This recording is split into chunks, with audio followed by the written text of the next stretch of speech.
Shine, you are glorious. My God, you reign forever and ever. How great your name. Your love remain forever and ever. You stay the same. Shout it out if you know He's good. Sing it out, for the Lord is good.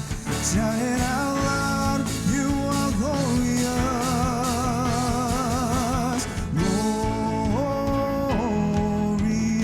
glorious.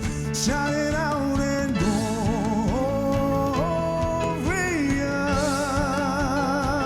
Make it louder, Jesus, we shout your name.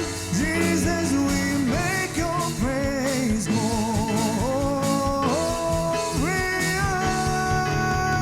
You are glorious.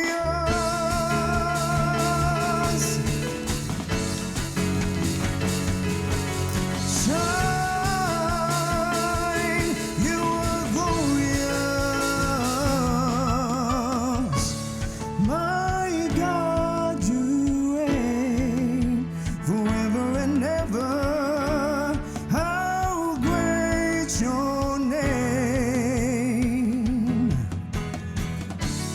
Your love remain forever and ever. You stay the same. Shout it out, shout it out, shout it out if you know He's good. Sing it out, for the Lord is good. Shout it out loud, you are glorious, glorious.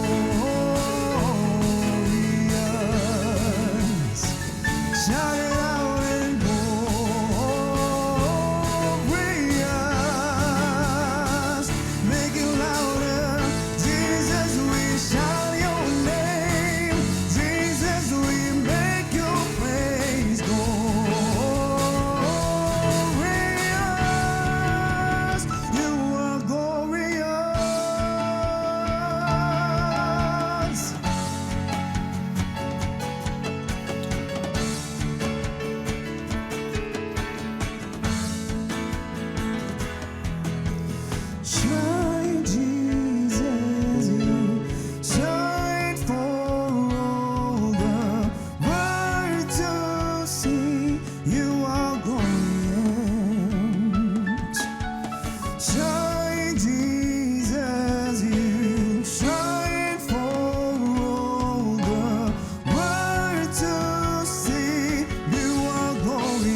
Mamaya, I will be exhorting again, lagi ko pong sinasabi, again and again ito, that ritual is a ministry. At naniniwala po ako isang ministeryo, isang paglilingkod ay dapat na sama-samang lumalapit, sama-samang sumasamba sa Diyos upang yung lahat ng mga kailangan natin, yung lahat ng kakulangan natin ay pupunan ng Diyos na walang limitasyon, ng Diyos na kayang ibigay yung lahat. Kaya kung minsan pa palakpakan natin ng Panginoon sa kanyang kabutihan. Choosing to be on God's side. Ito po yung tema natin this afternoon. Tulad po nung nabanggit na versikulo kanina, if God is with us, who can be against us? Napansin niyo ba mga kapatid, na sa buhay na ito, it is more easy to choose the negative side of things rather than staying positive at all times. Napansin niyo po ba yun? Di ba? In this life, it is more prevalent, it is more usual, it is more common na mas madali yung maging negative kaysa maging positive. It is easy na maging tamad than becoming an industrious one, na maging masipag. It is easy to notice the flaws within our surroundings rather than to appreciate its beauty. It's easier to recognize the errors about everything we see around than to appreciate yung correctness ng mga bagay sa paligid natin. It is easy to do nothing rather than exerting efforts to accomplish something. Di ba? Mas madaling gumawa ng wala kaysa gumawa ng something na magiging kapakinabang. Oftentimes, we are quick to give our judgment about misdeeds of others, but we are slow in giving compliments to our peers' accomplishments. The tendency to go down is more likely than going up. It is easier to go left than going right. Sa Tagalog yun, mas madali o mas madami ang kumakaliwa kaysa sa pumunta sa tama. Parang mali yata yung Tagalog ko, pero more likely yun na po yung ibig sabihin mo. Dalangin ko po sa hapon na ito, sa ating lahat na mga nakikinig, ang ating puso't isipan ay mabuksan para sa mensahe ng ating Diyos. Bigyan ko lang po kayo ng konting background habang pinag-prepare ko po yung message nito. Usually po, ang Lord ay nagbibigay sa akin ng hint on what message to deliver in a particular group, in a particular audience. But this time, wala na akong hint, wala na akong kumbaga tip, wala na akong from the Lord. I go, Lord, what's next? Ano na po ba ang mensahe ninyo para sa inyong mga anak? So I was just meditating on the Lord para mabigyan niya ako ng mensahe. Then, this message came. Choosing to be on God's side. Iliin na maging nasa panig o nasa piling o nasa side ng ating Panginoong Diyos. Kasi in the past, yung mga messages na binibigay niyo sa akin are all encouragement to the church. Pag sinabi kong church, mga kapatid, kayo po yun. Ikaw ay church. Kasi ikaw yung templo ng Diyos. Our God no longer dwells in the physical structure, yung temple, unlike in the Old Testament. Yung lumang tipan po, doon nakatira yung Diyos sa temple mismo. Meron din tinatawag na holies of the holy. Ano po? Pero ngayon po, wala na yun. Kasi po, tumitira na ang Lord sa ating mga puso. Kaya ito po, yung mensahe ng Panginoon sa atin para sa hapon ito. Will you agree with me, mga kapatid, na sa panahon na ito ng mundo, na kung saan ang sitwasyon ay masyado ng complicated, masyado ng complex ang panahon natin, dahil nga ito sa pag-increase ng knowledge ng tao.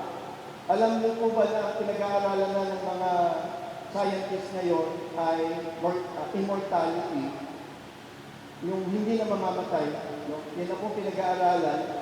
Hinuhukay na rin ang mundo to discover what is inside there, yung pinakamalalim na bahagi ng mundo. There are so many efforts, pero pa yung issue ng AI, alam po ba, napakagrabe ng issue ng AI, talagang Gagawin na yung maraming ginagawa ng tao, ang gagawa na ay robots. So, ang sabi ng Bible, this is a perilous time. Why? Kasi nga, with God-given abilities, di po ba alam naman natin that men are originally created in the image and likeness of God. Amen po ba? No? And with that God-given abilities, yung humanity po can really do something great. At yun nga po, until makikipag-away na talaga sila sa Diyos. And with that situation, napaka-importante po na alam natin kung na kanino side tayo. Di po ba usually sa mga issues ng buhay, mapolitika man yan, mareligion, o different issues in life. Di ba pumipili tayo ng side? Tama po ba? Palagi na pumipili tayo ng side. And yung evil ng mundo ngayon, may mga kapatid, sana po maintindihan natin ito, bahagi ito ng corruption ng heart, corruption ng puso ng tao. Kung bakit the world is becoming more evil, kasi nga, nakukorrupt na yung puso ng mga tao. But alam naman po natin, no, hindi naman lahat ay ganito. Marami pa rin mga tao na nag-iisip ng tama, nag-iisip ng mabuti sa kanyang kapwa. Amen po ba? Kasama po tayo doon? Lord, kasama po tayo doon na kesa komportableng gawin yung mga bagay. Like ako, I have options to be, madalas ko na ito kwento, galing po kasi ako sa BPO Paniniwala ko, I can be account manager in 3 years time. Ang sweldo ng isang account manager, pinakamali, 80,000 up to 400,000, depending on the account. And that is a more comfortable thing for me to do. But I am choosing to be here at Richwell kasi di hamak naman na mas maganda yung reward na naghihintay sa akin dito kaysa yung reward na meron ako doon. Pwede bang palagpakan natin ng Lord for those kind of opportunities na lahat po tayo naniniwala ako ay meron din mga ganong opportunity sa labas pero mas pinipili natin na maging nandito sa Richwell Colleges. At mga kapatid, yung mga bagay na ito, naniniwala ko ako ay natural sa atin. Yung mapili natin yung tamang side o yung dapat na side na puntahan natin, naniniwala po ako na napakadali ito para sa atin. Ang gagawin lamang natin ay magde-decide tayo firmly. Magde-decide tayo, isang buong desisyon, isang desisyon lamang na yes, I am choosing God's side. Tulad yung nabanggit ko kanina, i-emphasize ko na naman po na para sa akin, isang malaking pribilehiyo po ang maging kamanggagawa kayo dito sa RCI. Bagamat, minsan pag nakikita ninyo ako dyan, hindi po ako bumabate kasi maniwala po kayo sa hindi mahiyain po ako. Hindi lang po halata. I'm a very inferior man. Sa totoo lang po. Kaya ano po ako loner or someone who ini-enjoy ko yung serenity being alone. You know? Kaya lang, of course, pipilitan ako na mag-socialize kasi nga, meron akong ministry sa Lord. So ito ginagawa ko to out of my comfort zone. Yung pagtayo, yung pag-speaking, ginagawa ko, hindi ito yung natural na ako, hindi ito yung gusto ko, pero syempre nagpapasakot ako sa Panginoon. Pero believe you me, kayo pong lahat ng mga kasama ko sa paggawa dito sa Richwell Colleges ay pinagpapahalagan ko at ginagalang ko ng pinakamataas na paggalang. Pwede bang palakpakan natin ang ating mga sarili bilang mga manggagawa dito sa Richwell Colleges.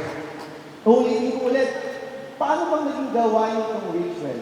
Kasi minsan parang nakakarinig pa ako ng mga pagdudude na gawain nga, but this school ito Well, actually, any school for that matter can be a service to God. Actually, galing din po ako sa eskwelahan. Meron akong eskwelahan before sa San Miguel, meron akong eskwelahan Cebu, and had managed several schools already. Pwede po. Bakit po? Kasi, ang paniniwala ko po, serving people is serving God. So long as you're serving people, you are serving God. What you will do on the list of this man, you have done unto me. And what you did not do unto the list of this man, you haven't done unto me, says the Lord. Sabi ng Panginoong Hesus yun, yung ginawa mo sa mga kaliit-liitang ito, ginawa mo sa akin. Yung hindi mo ginawa sa kanila, hindi mo rin ginawa sa akin.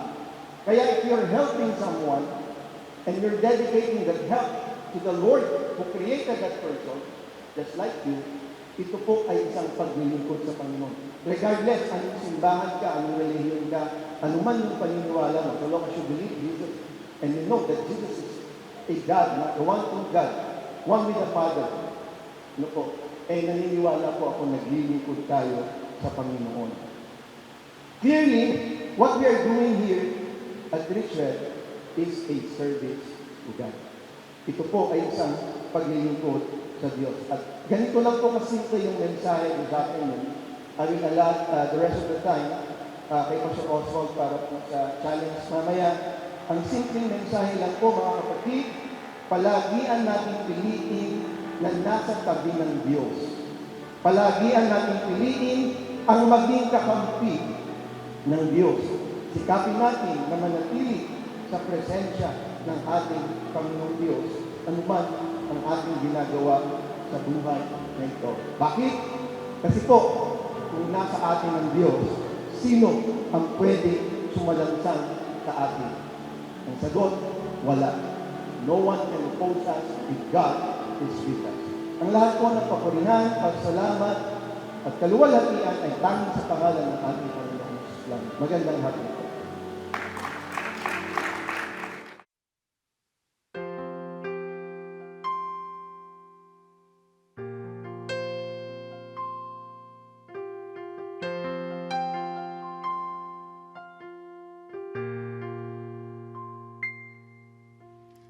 Walang hanggang katapatan sa buhay mo'y lagi mong lahan. Narito dahil sa biyaya mo, habang buhay nagpupuri sa'yo. Pupurihin ka sa hawin, itatahas ang aking tinig, itatanghal sa buhay ko'y tanging ikaw, O Diyos. Higit pa sa kalangitan, ang iyong kalwalhatian, kadakilan mo'y di mapapantayan. Walang hanggang katapatan sa buhay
puso